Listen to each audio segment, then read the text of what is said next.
We're going to jump over to Ronja Ievers of Hui E Community Aotearoa, who is going to revisit the People's Report of 2019 to provide an update on progress made against the 39 recommendations for improvement.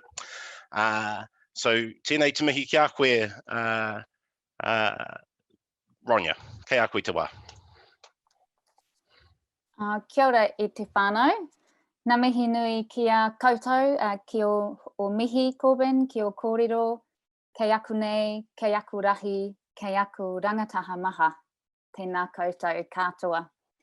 So ko Ronja Ievers ahau, he Kaiwhakahaere Kaupapa ki Hui E Community Aotearoa. Kia ora and hi from Te Whanganui Tara in Wellington. So yeah, I was asked to provide an update on progress made against the recommendations in the civil society report that we published in late 2019. So I just want to have a look back at the People's Report, what it is.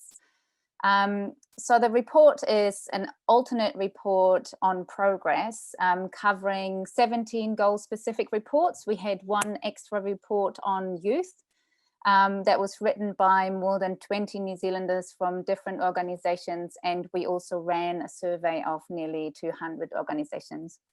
So it really provided a range of perspectives, a benchmark and a call to action.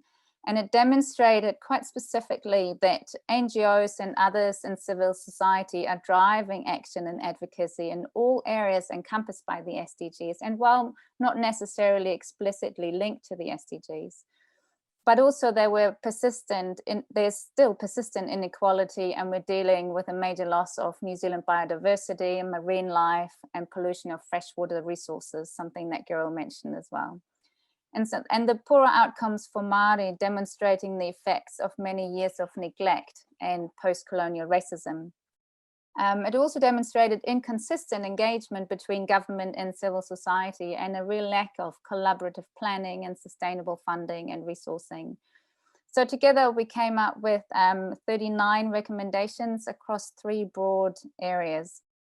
And Hui E has been continuing to gather research and perspectives from civil society on progress or lack of thereof over the last year. And I invite you to head over to our website at some point, where we will publish a detailed report on those recommendations and the progress. But I just really want to give you some really high-level observations. So what have we seen? So it's been mentioned, and will probably come up a lot of times again tonight, is that COVID has delayed and impacted on many initiatives to reduce inequality, and has in fact contributed to increases in inequality in relation to income, housing, jobs, and so on. And while we've seen some steps being taken which are integral to delivering the SDGs, and other commitments as well, these are not specifically linked to the SDGs and draw on their interconnectedness and operate in silos. And one very classic example is the work that's been going on for years on the government's commitment to better community engagement through its Open Government Partnership Plan, and how that is operating in silos many times. But we've also seen an incredible response from the community sector. Over the past year, community groups and organizations have made sure our communities are connected, they're fed, housed, get well, they stay well, and answer the call to unite and be kind. So they've really harnessed their collective generosity, rallied, moved with agility. And we saw increased and more flexible partnership within the sector and with funders, but significant gaps remain in the available and funding resourcing for organizations to deliver on their core services.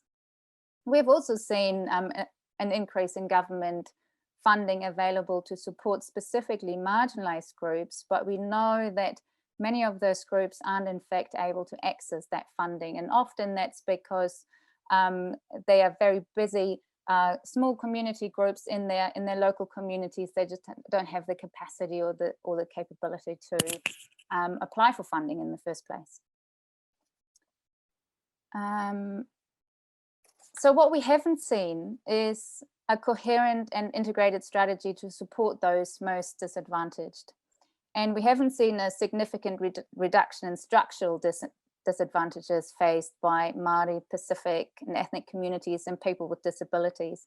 And we haven't seen much leadership for the SDGs at a national level. So we haven't got a minister for SDGs or departmental responsibility, although we don't know whether that might change at some point with a report being released in May from the Office of the Auditor General.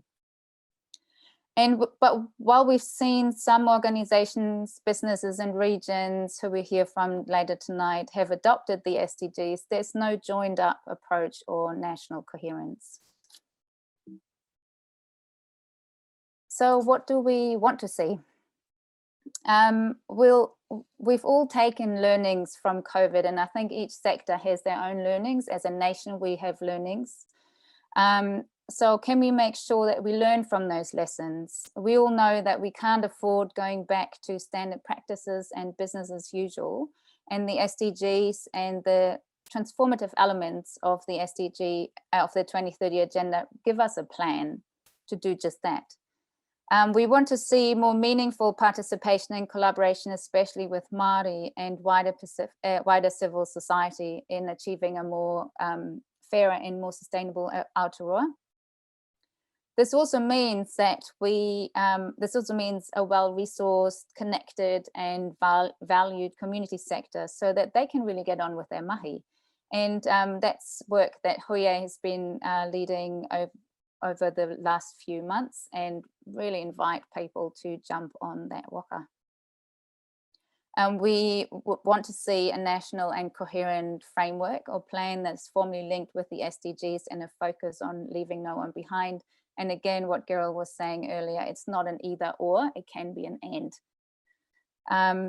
Also, currently, the SDG work at a national level isn't resourced, which is really why there's only been piecemeal progress at a national level.